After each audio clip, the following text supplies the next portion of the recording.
अभी देखिए आज हम आने वाले 20 तारीख से 20 नवंबर से हम लोग फार्म डिस्ट्रीब्यूशन करेंगे और 5 दिसंबर लास्ट डेट दिया हमने कि 5 दिसंबर तक लोग फॉर्म जमा कर दें।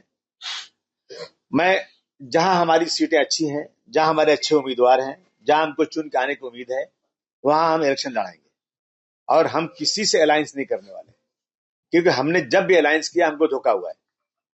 हमें कभी भी क्लियर जो है अलायंस नहीं मिला। अभी पिछली बार हम जब एमएलए का इलेक्शन था तो हमारी 2 सीटें थी सीटिंग, हमको बिना बुलाए हुए, बिना हमसे बात किए हुए, हम पेपर में पढ़, हम न्यूज में पढ़ रहे हैं कि 2 सीटें अलायंस ने छोड़ दी है।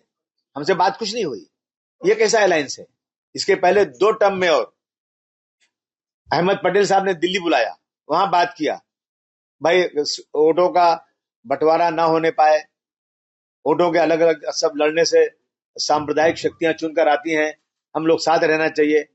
हमने मान लिया और श्री मुलायम सिंह जी, अखिलेश जी ने कहा कि आप किसी से भी अलायंस कीजिए, लेकिन महाराष्ट्र की जनता को जिससे फायदा होता है, जिससे डेवलपमेंट ज्यादा होता है, सांप्रदायिकता खत्म होती है, ऐसे लोगों से आप, भले मैं यूपी में अलायंस करूं या ना करूं, आप यहां कीजिए महाराष्ट्र की जनता का ख्याल करते हुए। पूरी छूट हमको दी हुई। लेकिन हमने देखा कि कांग्रेस मेन कांग्रेस पार्टी है। अगर हम जो अलायंस करते हैं उसमें मेन कांग्रेस पार्टी होती है। कांग्रेस पार्टी ने हमेशा लास्ट जब फॉर्म भरने का टाइम आता है उसके पहले हमारे से अलायंस तोड़ देती है। तो हम वोटों का बंटवारा नहीं चाहते हैं। हम चाहते हैं कि सारे सेकुलर लोग साथ लड़ें ताकि वोटों का बंटवारा ना हो।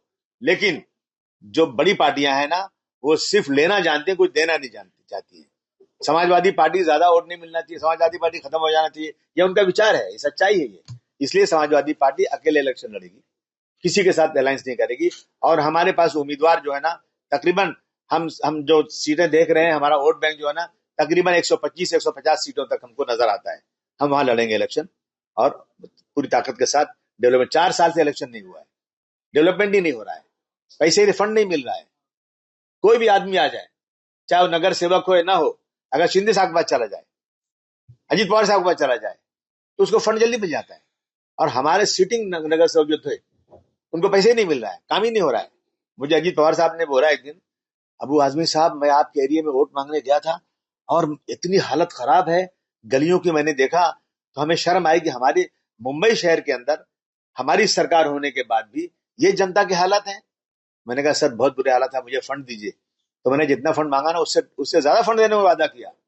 लेकिन जब जाता हूं ना, कहते हैं नहीं, वो सब पैसे जो है ना, वो अपना लाडली बहना में चले गए, पैसे ही नहीं बचे हैं। लेकिन देख रहा हूँ रोजाना फंड कहीं के जा रहा है, लेकिन जो अपोजिशन करो उनको फंड नहीं मिल रहा है।